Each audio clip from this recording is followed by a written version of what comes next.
ओम गण गणपते नमः। आज अपने सुनेंगे वाल्मीकि रामायण बालकांड का 65वां सर्ग। प्रेम भाव से कहिए गणेश जी महाराज की जय हो, सियावर रामचंद्र भगवान की जय हो, हनुमान जी बाबा की जय हो, श्री राम दरबार की जय हो। ऋषिवर कहते हैं कि हे श्री राम, पूर्वोक्त प्रतिज्ञा के अनुसार महामुनि विश्वामित्र जी उत्तर दिशा को त्याग कर पूर्व दिशा में चले गए और वहीं पर रहकर अत्यंत कठोर तपस्या करने लगे। 1 सहस्त्र वर्षों तक उन्होंने तपस्या की। इस तपस्या के दौरान उन्होंने मौन व्रत धारण किया और बड़ी निष्ठा से कठिन तपस्या में लगे रहे। विश्वामित्र जी जैसा कठोर तप कोई नहीं कर सकता था। उनके तप की तुलना कहीं भी नहीं की जा सकती थी। जब 1000 वर्ष पूरे हो गए तब वे महामुनि काष्ठ की भांति निश्चेष्ट बने रहे। पर विश्वामित्र जी की इस कठिन तपस्या के दौरान बीच बीच में उन पर बहुत से विघ्नों का आक्रमण हुआ, परंतु उन्होंने अपने भीतर क्रोध को नहीं पनपने दिया। वे पूरी निष्ठा से तपस्या करते रहे। अपने निश्चय पर अटल रहकर उन्होंने अक्षय तप का अनुष्ठान किया। तपस्या को भंग करने वालों की तरफ उन्होंने बिल्कुल भी ध्यान नहीं दिया। आप ये कथा अनिर्वेद चैनल पर सुन रहे हैं। इस तरह उनका 1 सहस्त्र वर्षों का व्रत पूर्ण हो गया। तब वे महान व्रतधारी महर्षि विश्वामित्र जी व्रत समाप्त करके जैसे ही वो अन्न ग्रहण करने की तैयारी में थे, तब उसी समय इंद्र देवता ने ब्राह्मण का वेश धारण किया और विश्वामित्र जी के सामने आकर खड़े हो गए और कहने लगे कि आपने जो भोजन बनाया है वो मुझे भिक्षा में दे दो, मैं बहुत दिनों से भूखा हूँ। इस तरह कहकर याचना करने लगे तो विश्वामित्र जी को उस पर दया आ गई। उन्होंने सारा तैयार किया हुआ भोजन उस ब्राह्मण के वेश में आए इंद्र देवता को दे दिया और उनके लिए कुछ भी शेष नहीं बचा था। फिर भी उनको बिल्कुल भी गुस्सा नहीं आया। वे मुस्कुराते हुए बिना खाए पिए ही रह गए। फिर भी उन्होंने ब्राह्मण से कुछ नहीं कहा कि कुछ अन्न मेरे लिए भी छोड़ दो, मैं भी बहुत सालों से भूखा हूँ। पर उन्होंने ऐसा कुछ नहीं कहा और सारा भोजन दान में देकर चुपचाप बैठे रहे, क्योंकि अगर वे बोलते तो मौन व्रत का यथार्थ रूप से पालन नहीं हो सकता था। मौन व्रत टूट जाता तो उन्होंने अपने व्रत को ध्यान में रखते हुए मौन व्रत का अच्छे से पालन किया। इसके बाद पुनः पहले की भांति श्वास रोककर मौन व्रत का अनुष्ठान आरंभ कर दिया। पूरे 1000 वर्ष तक विश्वामित्र जी ने सांस तक नहीं ली। इस तरह सांस न लेने के कारण उनके मस्तक से धुआं उठने लगा। उससे तीनों लोकों के प्राणी घबरा गए, सभी संतप्त से होने लगे। उस समय देवता, ऋषि, गंधर्व, नाग, सर्प और राक्षस सब मुनि की तपस्या से मोहित हो गए और उनके तेज से सबकी कांति फीकी पड़ गई। वे सारे के सारे दुख से व्याकुल होकर पितामह ब्रह्मा जी के पास गए और वहां जाकर कहने लगे कि हे पितामह, हमने अनेक प्रकार के निमित्तों द्वारा महामुनि विश्वामित्र जी को क्रोध दिलाने की चेष्टा की। तरह तरह के प्रलोभन दिए गए, परंतु वे अपनी तपस्या में अटल थे। अपनी अटल तपस्या के प्रभाव से निरंतर आगे बढ़ते जा रहे हैं।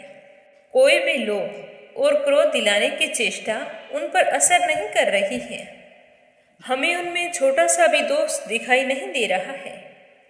यदि इन्हें इनकी मनचाही वस्तु नहीं दी गई तो ये अपनी तपस्या से चराचर प्राणियों सहित तीनों लोकों का नाश कर डालेंगे। इस समय सारी दिशाएं धूल से आच्छादित हो गई, कहीं कुछ भी दिखाई नहीं दे रहा था। समुद्र भी क्षुब्ध हो उठे, सारे पर्वत विदीर्ण हुए जा रहे थे।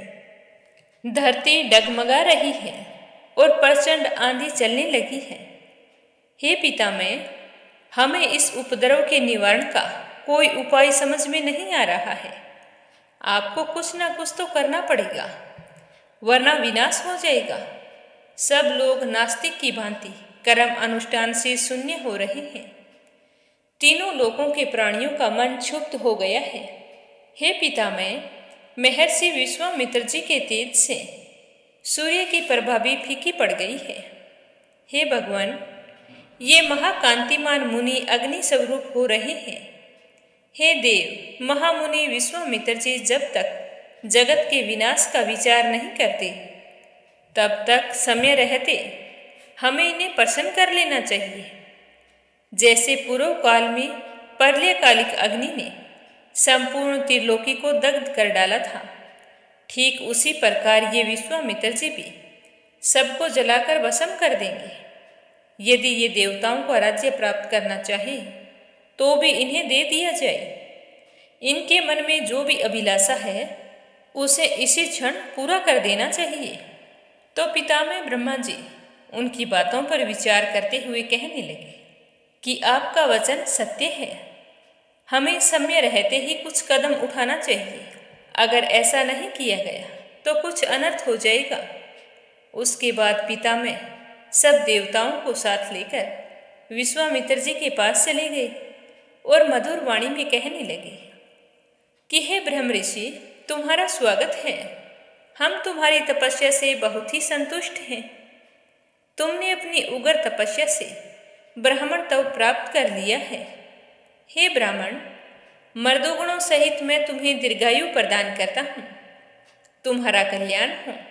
हे सौम्य, तुम मंगल के भागी बनो और जहाँ तुम्हारी इच्छा हो वहाँ पर सुखपूर्वक रह सकते हो।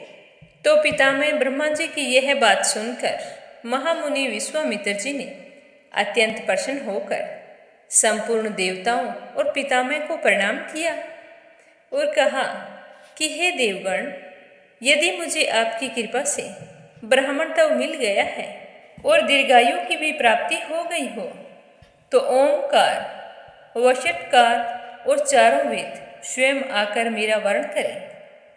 इसके सिवा जो क्षत्रिय वेद, धनुर्वेद आदि तथा ब्रह्म वेद के ज्ञाताओं में भी सबसे श्रेष्ठ हैं, वे ब्रह्मापुत्र वशिष्ठ स्वयं आकर मुझसे ऐसा कहें कि आज से तुम ब्राह्मण हो गए हो।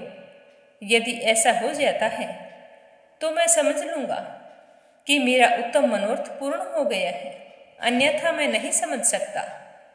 उस अवस्था में आप सभी श्रेष्ठ देवगण यहाँ से जा सकते हैं।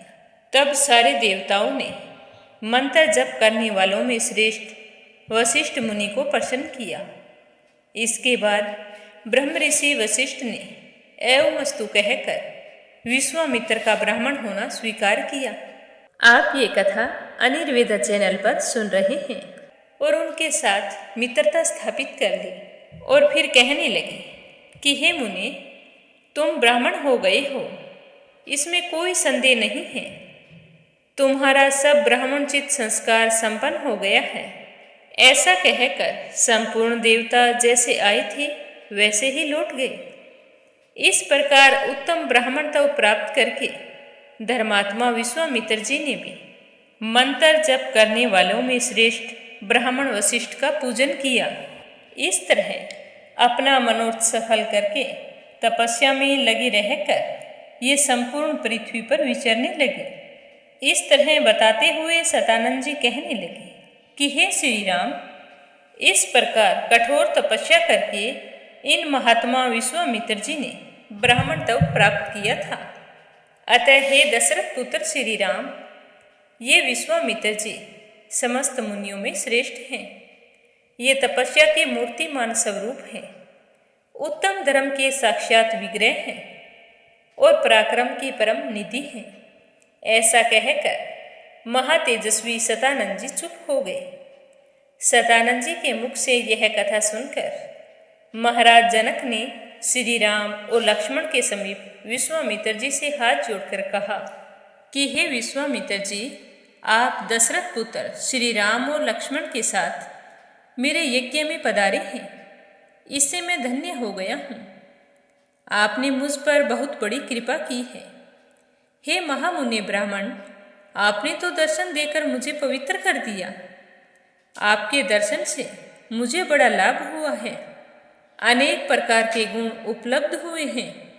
हे ब्राह्मण देव, आज इस सभा में आकर मैंने महात्मा राम तथा अन्य सदस्यों के साथ आपके महान तेज का वर्णन सुना, बहुत से गुण सुने हैं। हे ब्राह्मण, सतानंद जी ने अपने मुखारबिंद से आपके महान तप का संपूर्ण वृत्तांत विस्तार पूर्वक बतलाया है, जिसे सुनकर हम कृतार्थ हो गए हैं।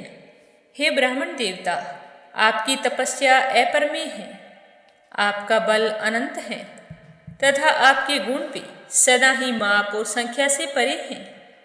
आपकी तपस्या की बराबरी कोई नहीं कर सकता।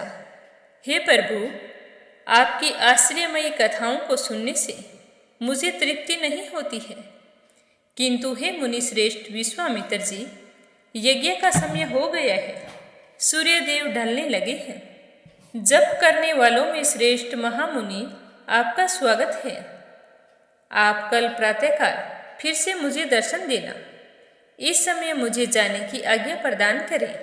राजा जनक के इस तरह के वचन सुनकर मुनिवर विश्वामित्र जी मन ही मन बड़े ही प्रसन्न हुए। उन्होंने प्रीति युक्त नरश्रेष्ठ राजा जनक की प्रशंसा करते हुए शीघ्र ही उन्हें वहां से विदा कर दिया। उस समय मिथिलापति विदेहराज जनक ने मुनि श्रेष्ठ विश्वामित्र जी से पूर्वोक्त बात कहकर अपने उपाध्याय और बंधु बांधवों के साथ उनकी शीघ्र ही परिक्रमा की और फिर वहां से चल दिए। और उसके बाद विश्वामित्र जी भी महात्माओं से पूजित होकर श्री राम और लक्ष्मण के साथ अपने विश्राम स्थान पर लौट आए। इसके साथ ही आज का सर्ग समाप्त हुआ। आगे क्या हुआ यह सुनेंगे कल के सर्ग में। प्रेम भाव से सुनने के लिए आप सभी का बहुत बहुत धन्यवाद। बोलो सियावर रामचंद्र भगवान की जय हो।